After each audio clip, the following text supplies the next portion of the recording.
I'm Myke. I'm Austin. We are the test drivers. And we put tech through its paces. And for our 10th episode, let's talk about the 5th PlayStation. It's PlayStation 5 time. Hey! So, I am really happy that we finally can see what this thing looks like. I mean, I feel like Sony had announced probably over a year ago that they were working on the PlayStation 5 and some of those very initial tech specs. But we have a really good sense for not only what the performance of this thing looks like, a lot of the games, but the physical console. There's one thing, we can talk about what we think about in a minute, but you said about having a good sense. There's one thing I still want a good sense for that I don't. How big is this thing? Right? It's big. But it's difficult to tell. Like, I've seen mock-ups online where people are trying to like relate it to the size of the CD drive, but I have some doubts about whether they're accurate or not, right? But I'm not sure how big this thing is. It looks like it could be really massive, maybe. Before they had announced it, my assumption, especially after looking at the Series X, was, oh, okay, got it. Series X, more powerful, bigger console, totally get it. PlayStation 5 is going to be roughly PS4 sized. And when I first saw the video, I'm like, oh, okay, got it. Yeah, PS4 size, that's fine. But then you're right. You look at these mock-ups, which I'll give some decent credibility to. I mean, if you look at the same size of like a USB port or like the optical drive, it can't be that wildly off. And it is massive. So Callum Underwood was probably the one that I saw that was best because it has PS3 all the way through PS4 and Xbox One and 360 and everything. And we'll put that in the show notes. But if you look at it, essentially it is even taller than the fat PS3 and about as thick, which should tell you just about everything you need to know if this is accurate, which I think it is. That's the thing. I mean, okay, I look at that picture and it seems like that makes sense. But at the same time, like, I don't want to say that this is definite yet. Right. It's hard for me to imagine, even if this isn't completely accurate, it's hard for me to imagine that this isn't going to be in the ballpark of what the PS5 is going to look like. It is definitely going to be a very tall, very large console. Now, mind you, of course, we have the digital edition, which we can talk about here, but that will slightly trim it down, I guess. But this is still going to be much, much larger than I had expected. So I was super pleased they showed off the controller first. I think it was a very smart move because Sony were able to take some of the initial surprise of the design that they were going with, like the white and black two-tone and everything. Because by the time they showed off the console, I don't think anyone was questioning the fact that it was going to be both white and black, right? Yeah, and that it was and I think everyone felt like this thing is probably not going to look like what we expect it to look like. I think that we could all kind of agree on that beforehand, which was probably a very smart idea because then when we see it, we're already expecting to be surprised, so maybe the surprise isn't as much. Now, I was a bit like, oh, okay, right? Like that was my initial reaction because it was still surprising, but I was only surprised by its physical dimensions and not by its overall look and feel. Yeah. You know, it's interesting. I feel like we've seen this sort of design for years. This feels so concept-y to me, right? I feel like I've seen a million mock-ups of this is what the PS3 was going to look like and this is what the PS4 was going to look like, but they finally did it. And honestly, I like it. I mean, I'll admit, when I first saw the controller, I was like, a little ugly, a little weird, but it pretty quickly grew on me. This right out of the gate, at 30 seconds in of like, wow, that's what it looks like. I'm like, you know what? Yeah, I can get down with this. Now, there's a couple of things I really appreciate. So if you look at it from the front, it actually has a nice little homage to the the idea this is the PS5 with sort of the V shape, the Roman numeral 5. Really, really cool. And of course, you have the ability, even though they've pretty much only shown it standing up. I think there's one photo of what it looks like laying down. Honestly, I think it looks better laying down. I think it's a little bit of a more cohesive design that way. But I think clearly Sony want you to stand it up. I would assume so. I think that's what they think it looks best as. My main concern, though, is that it's so tall. Where are you going to have the space to stand something like this up, even if it's a little bit smaller? Say it's like fat PS3 size. That's a big console. It's big. So here's a question for you, right? I mean, we know, and you especially, you know the Xbox Series X hardware intimately. And whilst it is vertical, horizontal, you can do it either, I think. They like the idea of people putting it vertically for airflow reasons, right? Do you think there could be something similar going on here, that like the airflow is better when the console is standing? I would think not. Okay. Mostly because for a console, they have to kind of design it in a way that will work in a ton of different scenarios, right? I mean, Yeah. you look at like some of the old, like, the original PS3 is a good example. That was a console that ran very, very warm. You had to have a decent amount of airflow to it. And I think a lot of people are probably, if I'm going to take a guess, I think a lot of people are probably going to lay it flat as opposed to keep it vertically, because it's not going to fit in really any sort of like console cabinet or anything like that. But I'm really curious to see, once we actually get our hands on this thing, like how big is it really? Because you're right. It's interesting to look at the mock-ups. It's interesting to look at like, oh, okay, I think it's this big. But until you actually get it in your house, until you actually try to like fit it in your entertainment cabinet or stand it up beside your TV or whatever, I think it's always going to be hard to see exactly how it'll work. But I feel very confident that they will have the cooling sort of figured out one way or another. I mean, something that was interesting about the Series X that I learned was that they have obviously that top fan, which is exhausting the air out. But the thing is, even if you say put that in a really tight space or like put something on top of it, which is really the only exhaust, it actually still has a little tiny outlet in the back. It certainly would become much louder. But even if you do something really dumb like covering up the only exhaust vent, it still can continue to work and it will still be able to push it out through that little vent in the back. If Xbox is thinking that way, it would be very surprising to me that Sony's going to see like significantly worse performance. Although we do, of course, have the idea that the PlayStation 5 is taking advantage of variable boost frequencies, which means that the cooling actually could make a little bit of a difference if it works a little bit better in one orientation or the other. I just don't think it's going to be a big deal. What does the variable boost frequency do for me? Okay, so there are two different ways of the next generation consoles performing. So obviously, PlayStation 5, Xbox Series X have very similar specs. The same AMD CPU, Zen 2 based, 8 cores, 3.5 gigahertz and change or so. And they both have the new RDNA 2.0 graphics, right? So just like with PS4 and Xbox One, the building blocks are all the same, right? Sony and Microsoft had the exact same parts bin tools from AMD, and they were able to sort of Lego build themselves the consoles as they needed. The difference is, this time around, the Xbox is more powerful and a bigger chip, right? So they've gone with definitely a physically larger SoC. And because of that, it means that they have a bigger GPU, which is able to run a little bit slower. And one of the advantages to that, not only the fact that obviously even though it's a little bit more expensive, you're going to get a very stable level of performance. It's going to sit at the exact same clock speed all day long, no matter what. Sony has opted to go for a smaller GPU, a smaller chip, which means it's certainly going to be cheaper to manufacture, and potentially it's going to mean that the PlayStation 5 may come in as a cheaper console. But the downside there is that they've had to turn the actual clock speed up significantly.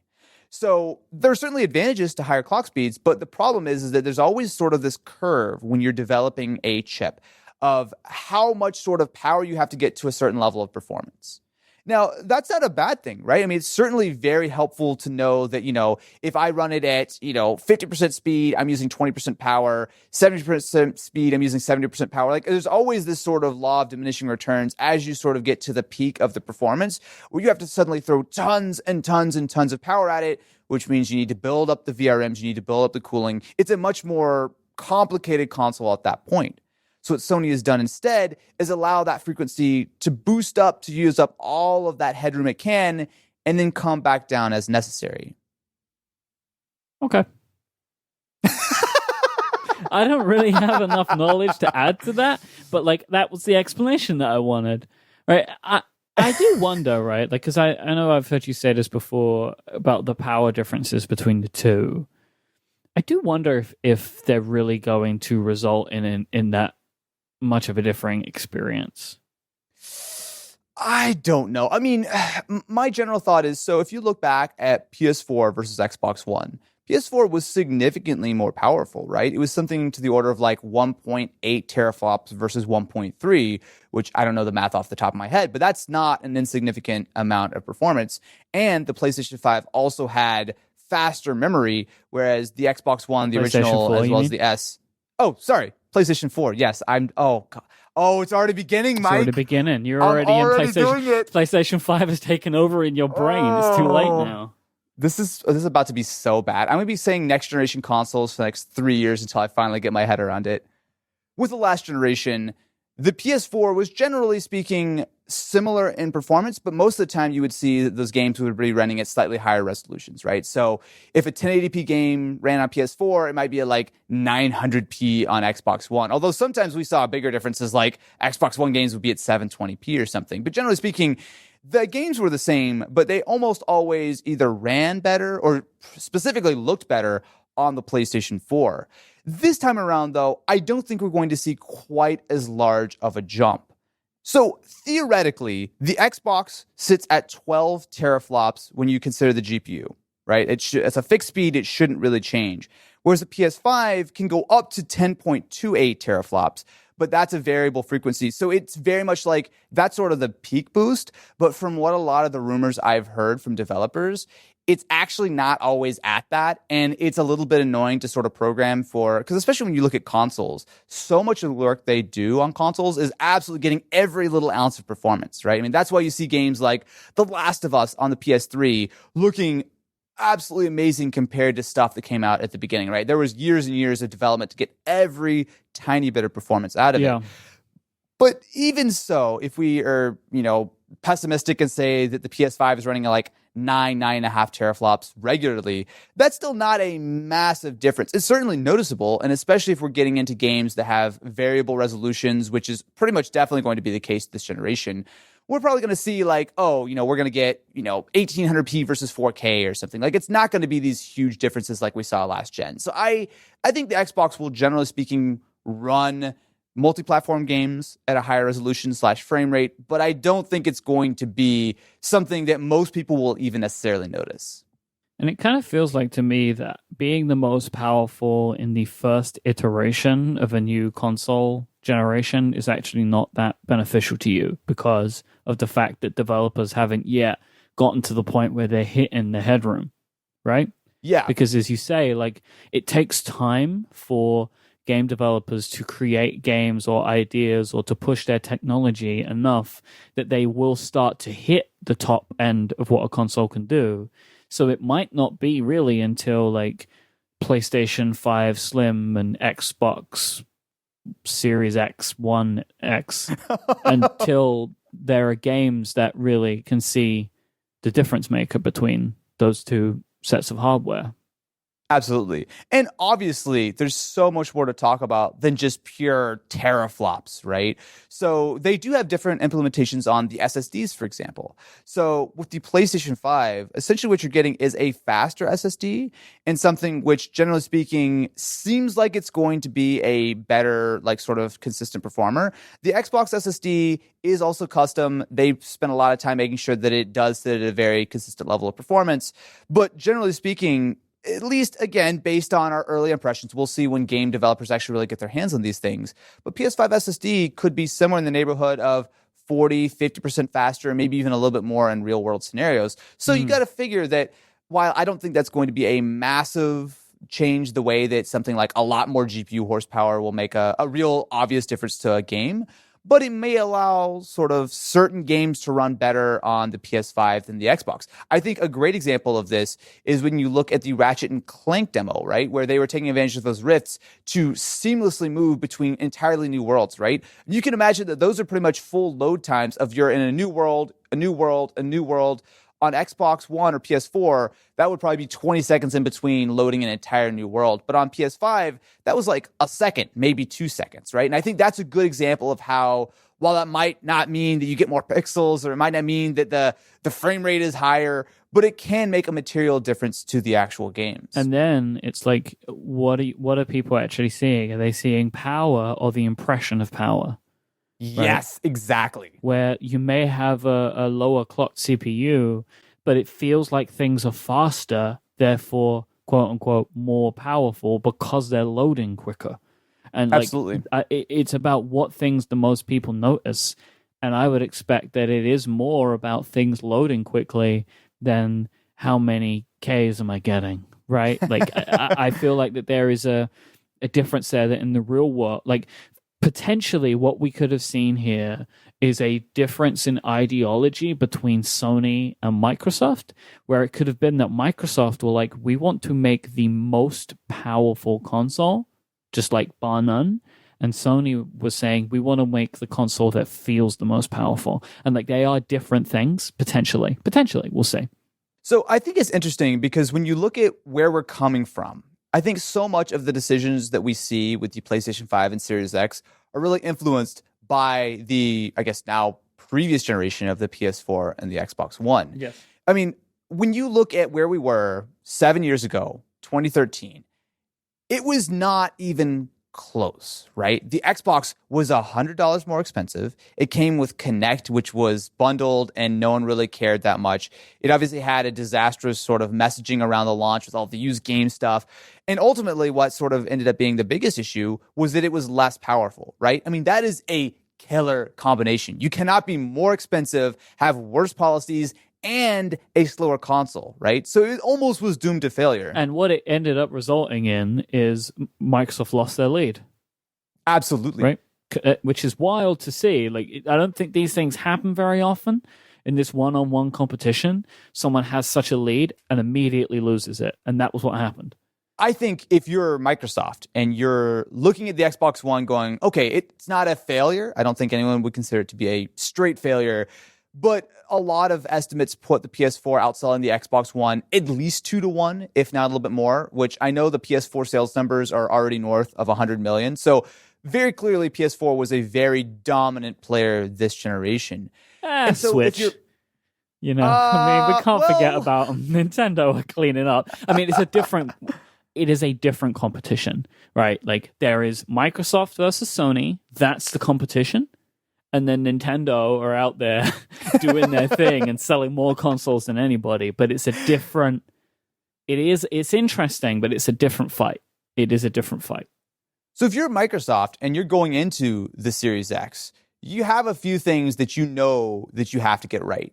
Now, obviously, it's not like the PS4 and Xbox One came out yesterday and nothing changed, right? Those mid-cycle refreshes with the PS4 Pro and Xbox One X, I think, did make a difference, right? Yeah. The One X was clearly the more powerful console between the two. It came out a year later, but they waited to sort of get a much more powerful GPU. And realistically, when you look at something like the One X, even though it's sort of, I guess the best way I like to describe the last generation consoles, it's like, okay, if you're like a bodybuilder that only works on one arm, right? You've got this huge, like massive arm, which is your GPU. You've got great graphics. And then you have like a little SpongeBob arm on your other side with your CPU going like, I could do it. I could do it. Like, it was a really unbalanced combination. And especially when you look at those Pro consoles with the One X and the PS4 Pro, they had massive graphics, but they had really slow hard drives and terrible little CPUs. But this time around, it's a much more level playing field.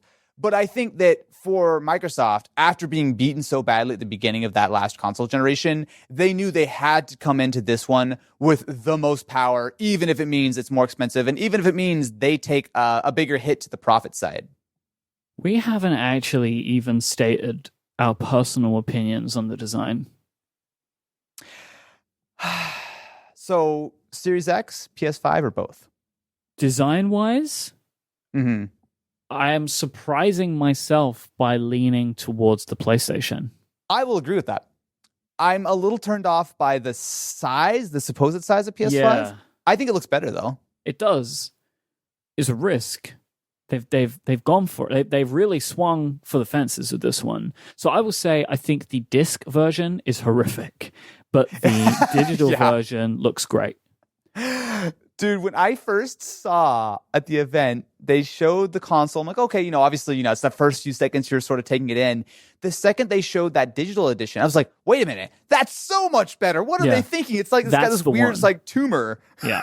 That's the console. But they have to have the disc edition for obvious reasons, right? But like, nobody designed this thing with the disc edition as the original concept. Yep. You're no 100% designer right. designs that as their concept, because the design concept is the taper, it's the V shape. But then they had to put that on the side. I would start to assume that potentially they drop the disc in the slim version. You just don't have it. Or like the second version. Yep. Like it's just gone. And that will be the end of discs. And maybe, I mean, I wouldn't be surprised if like Apple style, you could buy a disk drive that you plug in. Absolutely. Right. But I think Sony here are showing that they do not want a disc on their system anymore, because their main design for their system clearly shows that adding the disc on is an afterthought, in my opinion, because it ruins the lines of the design. But I had no problem with the Xbox. It's like, it doesn't offend me. You know, it's a different design, but it's utilitarian. And Microsoft have been going that route anyway, like from the Xbox One onwards, right? Big box, right? Just big box. And that is a design, right? Like, I think that is, there's clearly different schools of thought in that. I think Microsoft are more willing to accept the place of the games console in someone's room, which is like, don't stand out, be put away, right? Right. Where Sony are like, no, we want to be the centerpiece for your room, right? Like, I think they're the different part. And to be honest, like, Sony are Sony, right? Like, Sony are a consumer technology company with a great history of design. Like, that's who they are.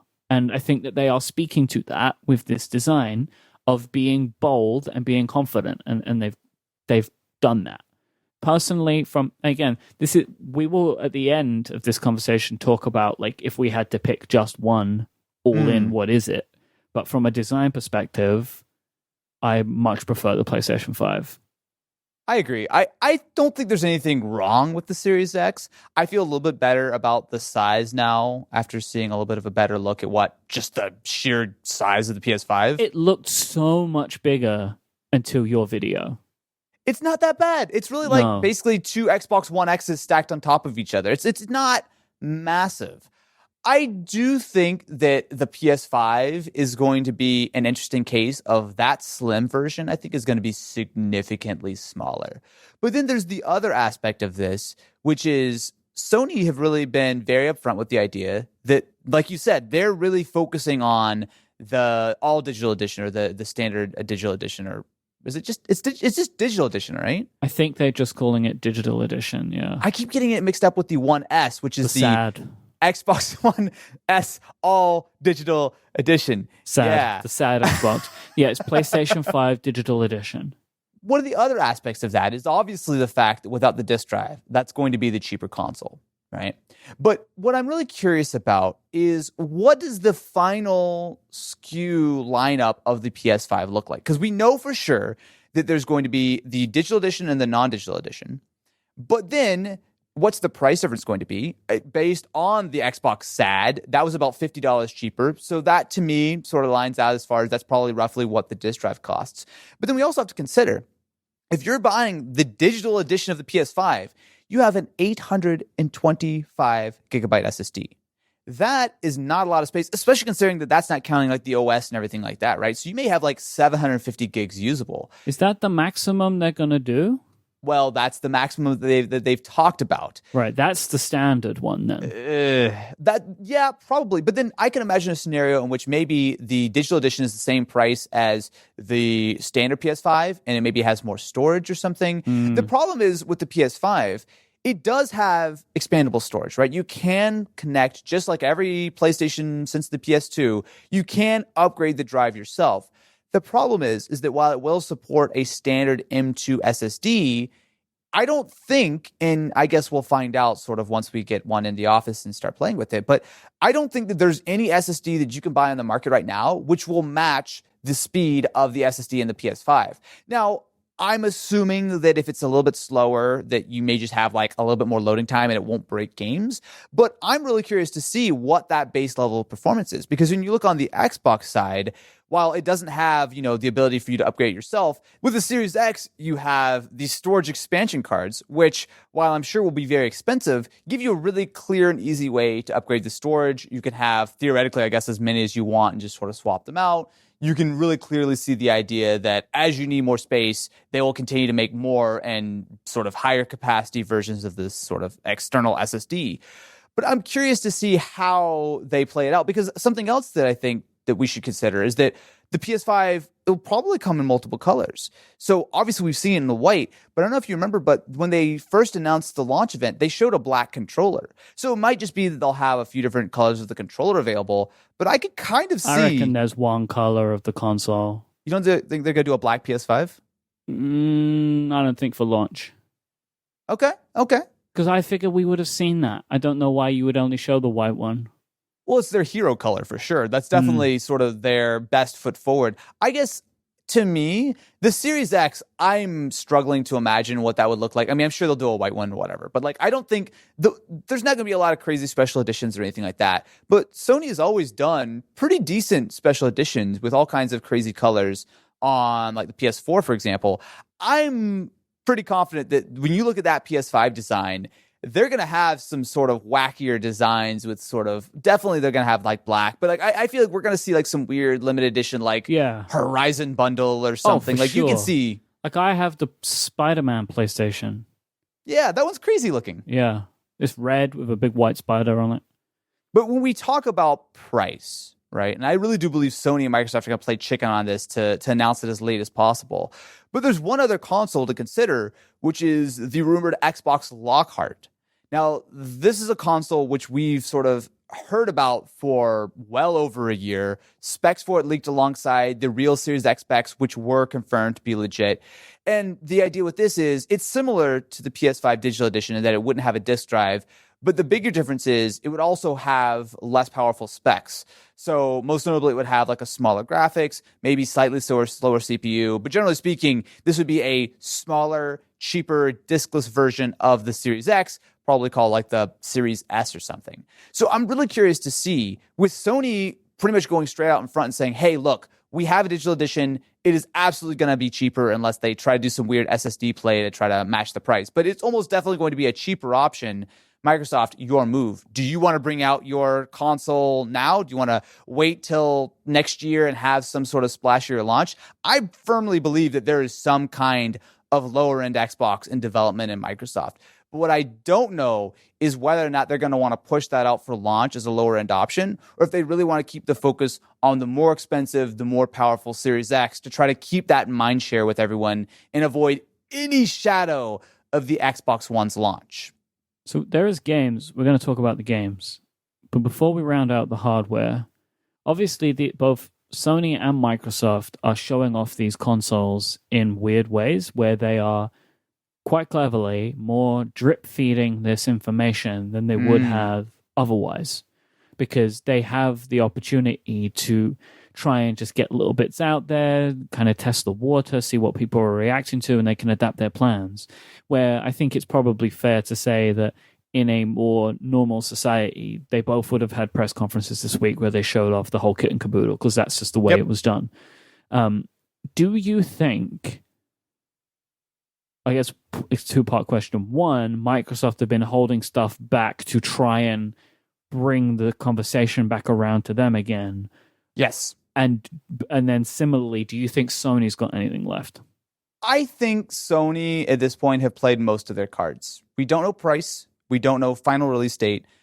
I don't think beyond maybe the idea that there's a 2 terabyte or 1.6 terabyte PS5 or something, I don't think there's much more that they're going to really show.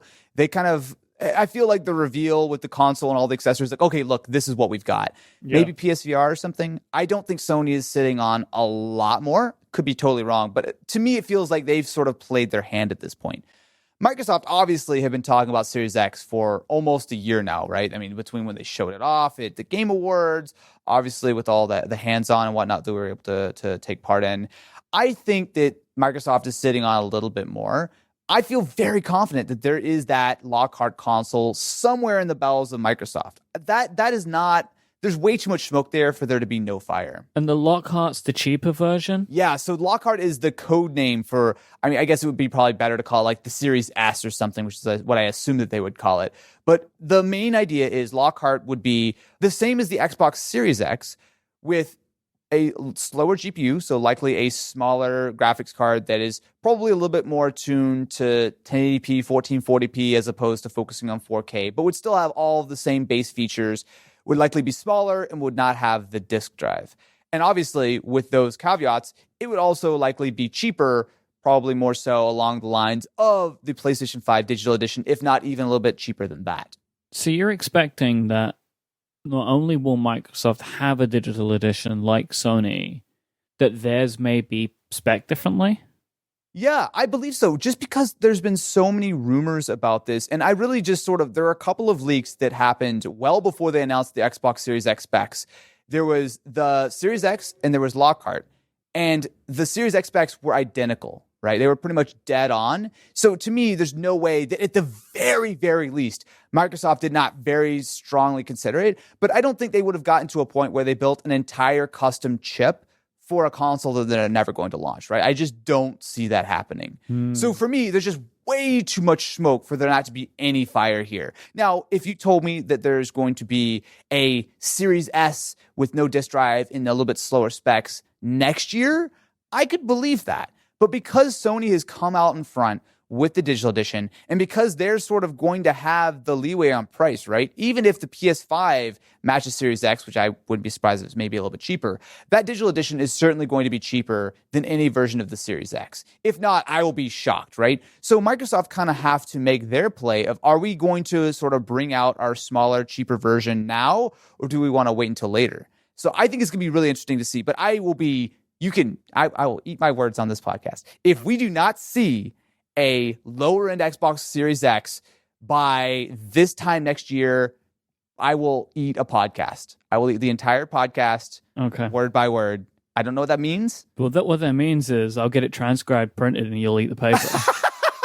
That's what that means, my friend. So considering this one's probably going to be about an hour, right? Like, good luck to you. That's going to be you're going to be chowing down on this one for a while. All right.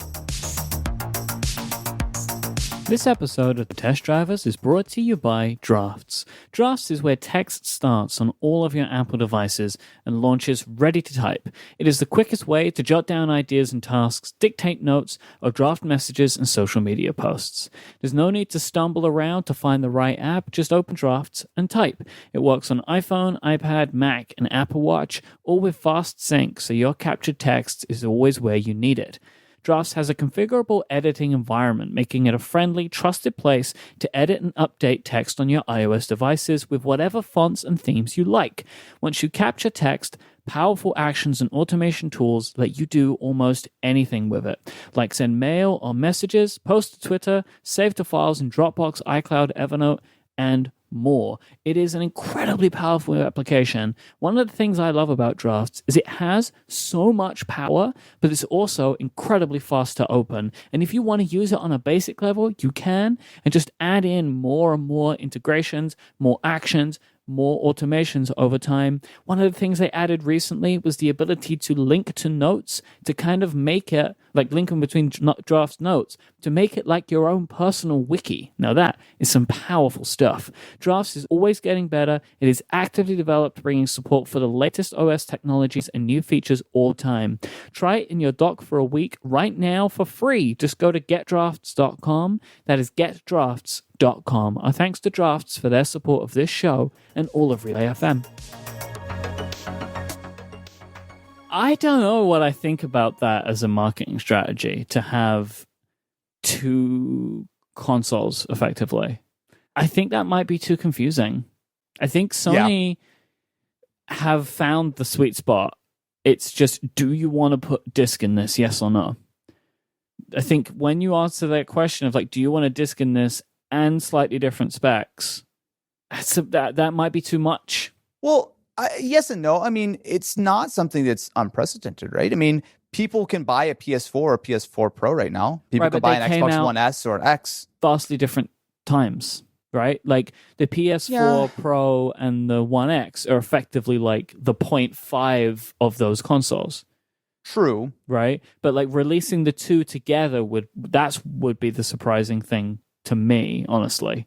Which is why I think it's totally possible that a Series S could come next year, right? That was my initial impression. The only reason why I feel that they may want to try to bring it out sooner than later is just because if they bring out the Series X and say it's $100 more than the PS5, or say it's $150 more than the digital edition, they're going to have some challenges, right? So that's why my main thought is because they're already in challenge territory anyway. Right, exactly. And so if not only are they more expensive, but the game lineup appears to be very different. Yep. We can kind of get into this a bit more now, right? I was very much in the camp of like, hey, Microsoft, I like what you're doing over there, right? Like, Game Pass is really cool. That's a great initiative as a way to get people in on your console, right? That like you get all the exclusives. It's one fee and a bunch of old stuff. Like that is better than any other game subscription that you can get on a console, right? Like Nintendo barely do one. PlayStation's was good when it started, but they have like, it's like, what have you done for me lately kind of thing, right? But Microsoft have got like a very competitive offering there. And it's like, I kind of like the look of the console. You're not going to offend me, right? Like it's going to fit in. Look, I love the Xbox controller just in general. It's my favorite controller right now. You know, I'm like, okay, you've got like a cool marketing plan. You're getting one of my friends involved. Like, great. We're in on this.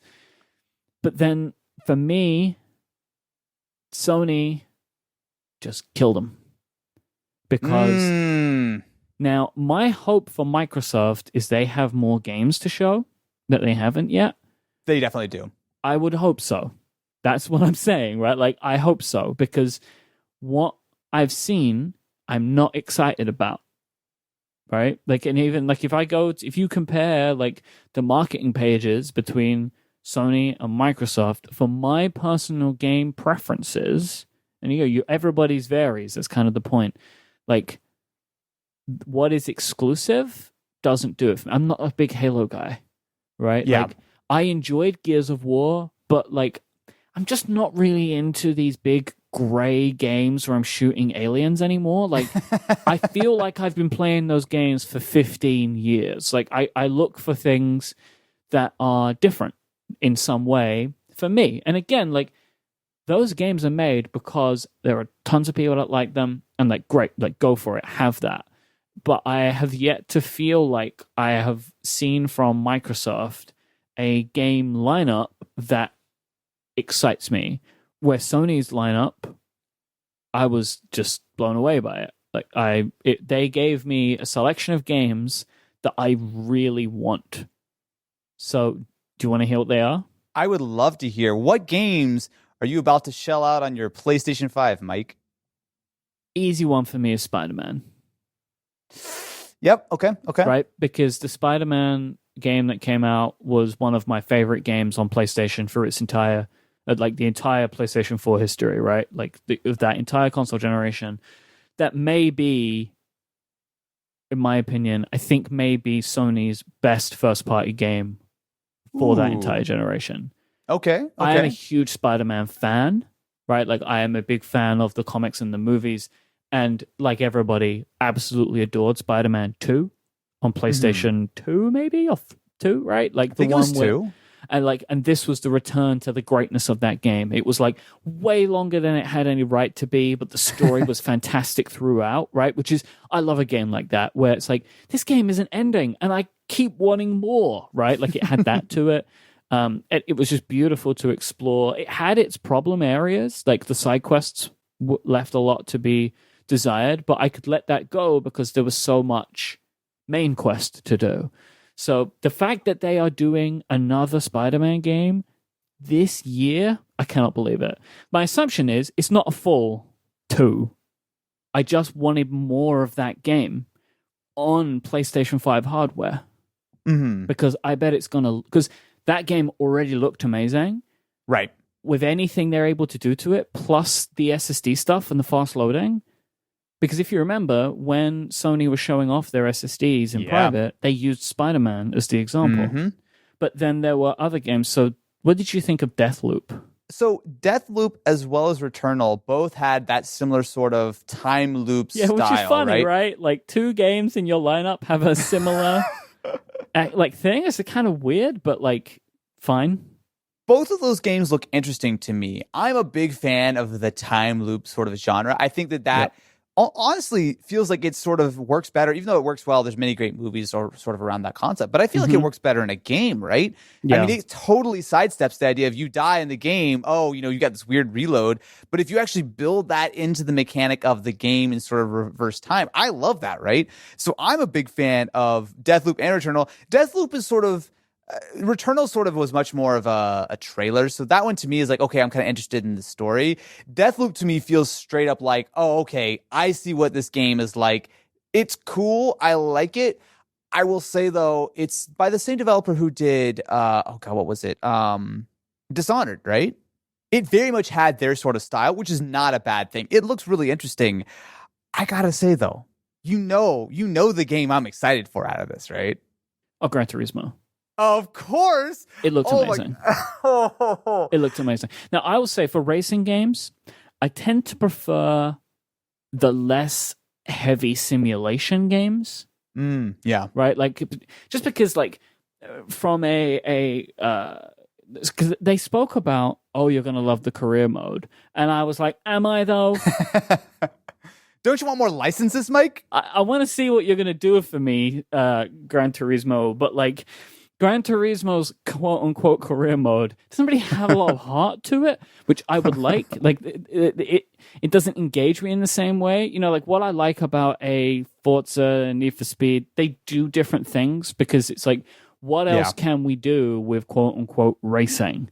Where for Gran Turismo, you're just playing the life of a racing driver. Now, there have been games in the past, and I wish I could remember the name of them, that did this and did it really well. Like creating a career mode around what it is like to be a racing driver and the trials and tribulations of that. And that's what I hope they can do, because in the past, this kind of like career progression in Gran Turismo is race this race. You did great. Race this race. You can carry on. Like, it's not really much. And so that's where, like, those games, I can kind of fall off them a little bit. When really, with a Gran Turismo game, all I want to do is just drive the most powerful cars. Myke. Are you the guy who, like, got that stupid SRT Tomahawk in GT6 and just tried to, like, drive around Nürburgring at full speed or something? And see if you could take off. Yeah. But, but it's just because in the past, there has been no, like, story to it, which has like really engaged me over a longer period of time, like other racing games have done. But this obviously looks so good, and I will want to play it because I love racing games anyway. Yeah, but it's about the longevity, like other types of games, like even like a Burnout, right? Because it's a different kind of game. I love Burnout because it's wild. It has something else to it to like sprinkle on top. Where Gran Turismo is much more of a driving game, person's driving game, because it is like, what do they call it, like the ultimate simulator or whatever. Like it's and that's really fine, but it sometimes it's focusing on an experience which I'm not as attuned to, which is wanting it to feel and act as close to the real car as it should. Well, like I don't, No, I'm incredibly excited for Gran Turismo, right? I mean, Gran Turismo games were like some of the very first sort of racing games I ever played on the original PlayStation.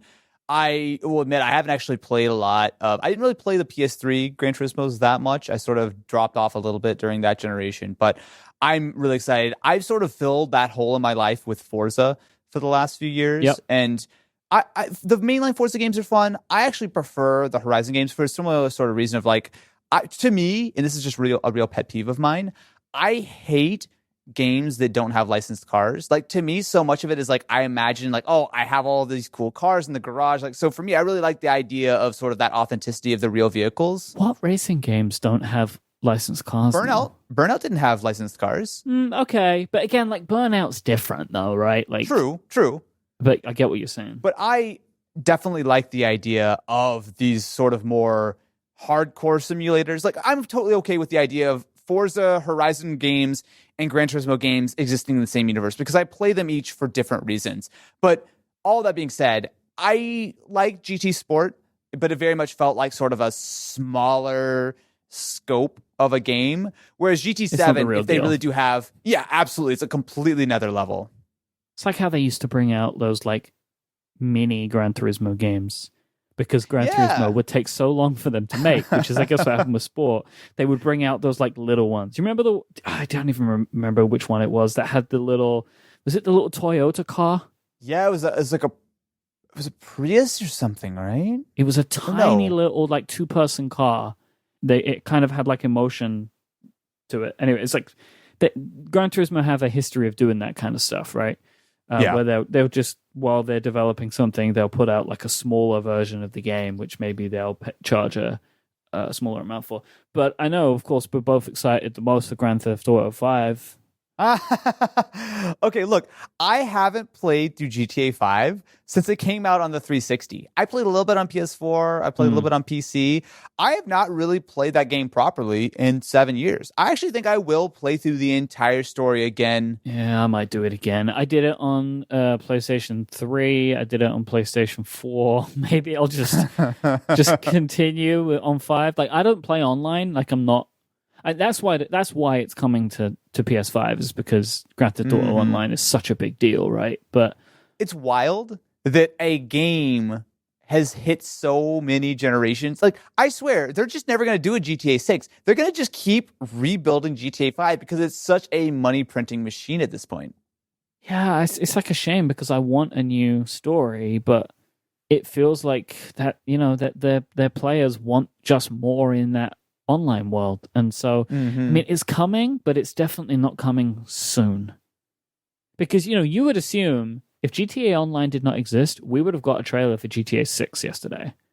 If GTA Online didn't exist, we would have probably be playing GTA 7 right now. That's a good point, actually. Because I mean, what was it? There was only a few years between like what GTA 4 and GTA 5 was like 3 or 4 years, right? It was nowhere near 7, 8 years, or however long the actual gap is going to be this time. That was the big jump too, because like GTA Hmm. 3 to Vice City was shorter, and then 4 to San Andreas was shorter because they just used the same engine but build on it, right? For those games, there were like Yeah, bigger gaps. So like I don't know, I would love to see a new game. I have always enjoyed Grand Theft Auto games. I of would really course. like to see a new one, but I'm not gonna hold my breath for it. Was there anything else that really jumped out to you? There were a couple of other games. So the Kena Bridge of Spirits, that one was one of the most memorable ones for me. That was, I don't know if you remember, but it was like the one that looked like a Pixar movie. Yeah, like Pixar Zelda.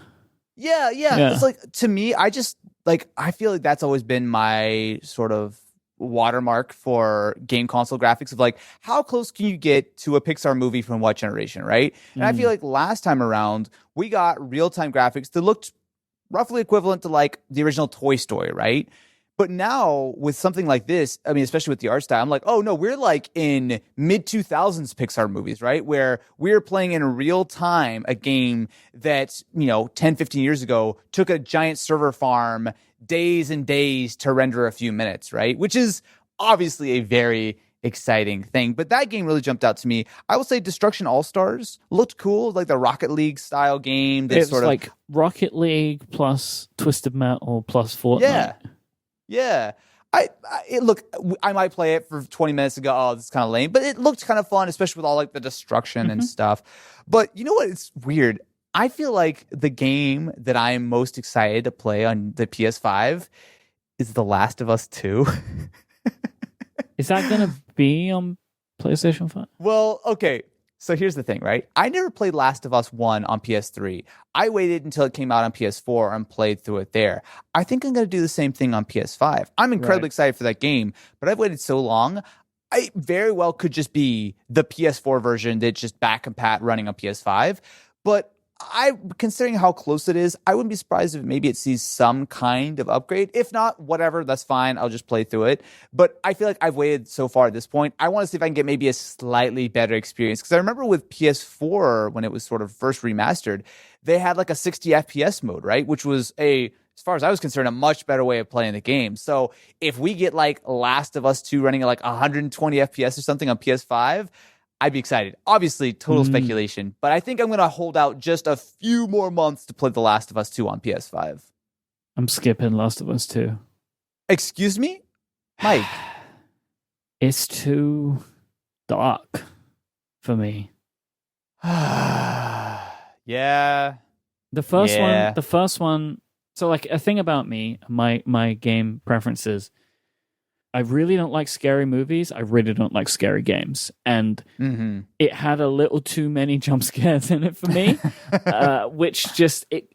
And it's also a difficult game. Those two things compared, it was like because it was difficult, I had to keep going through stuff, and that made it less of a fun experience for me personally. I know many people that absolutely love that franchise, and I get it. Like I really did love the story of it, but that just elements of it are just not my kind of game. Honestly, like that type of game is not mine. Like Uncharted 4 is one of my favorite games of all time. Like. Same development company, right? And that's much more my speed than a Last of Us is. Fair enough. I will say that The Last of Us is probably one of the most memorable games I've played in the last decade. That game is burned into my brain, even though I only played it through literally the one time. I never really went back to revisit it or anything. But like the story and just the sheer mastery of the craft that Naughty Dog sort of provided with that game. To me, I can't imagine myself not playing that game. To me, it was just such a next level experience for what video gaming can be that I can't hold myself back. I agree, it's a little dark. I agree, it's definitely a tough game. Although supposedly the newer one's going to be a little bit easier. But yeah, man, I'm ready for Last of Us. I just want that sweet PS5 patch. All right, so let's put our flag in the ground for now. If you had to choose everything you know, PlayStation 5 or Xbox Series X? Myke, I think at this very moment, I would have to go PS5. I like a lot about what the Series X does more. I like obviously the fact that it's more performant. I like the fact that it seems to be a bit smaller, a little bit easier to sort of put up in my cabinet or whatever. I, generally speaking, was an Xbox gamer more than a PlayStation gamer this generation, right? So I started out really on Xbox One. Like Titanfall was one of the first games, one of those semi-exclusives that sort of really brought me on to the Xbox side. And obviously, I spent a lot of time with Forza. But at this point, Sony have a ton of games that I can only play on PlayStation. Whereas for all of their great work in bringing Xbox titles to PC, it also gives me a little bit less of an incentive to play those games on Xbox if I can play them on PC, right? I have a cool PC-based racing simulator. I mean, yeah, I'd love to play Forza on my Series X, but I have a triple screen 144 hertz setup and a full racing wheel. I think I'm going to do that on the PC. So I think there are enough of those exclusives that exist on PC combined with the fact that the PS5 has so much stuff that I literally can't play anywhere else. I think I have to go with it, man. I think if I had to make the choice, I would have to go PS5 this time around. We are in the exact same camp. Like, I wonder if Game Pass is great for Microsoft, bad for Xbox. Ultimately. Yeah. Because I'm in the same camp where it's like, I care more about games than I do hardware or like console wars, right? I care more about the games that I'm playing. That's why I buy into the system. You know, like you're effectively like you buy the system and that's almost like a down payment on the games that you end up buying because the system is nothing without the games that you play. And if I like the look of what Sony has from their exclusives, which I really do, it's an easy option for me because I have a gaming PC. I can play any Xbox exclusive on my gaming PC. I'm just going to go that route because I can't, like, Sony won't give me the other option, which I think is for the leader is a better position, right? Like Microsoft had ground to make up and this was a way to do it. But I mean, I just think right now, but as I said, from the games that I've seen, I'm not really interested in what Microsoft has to offer me right now.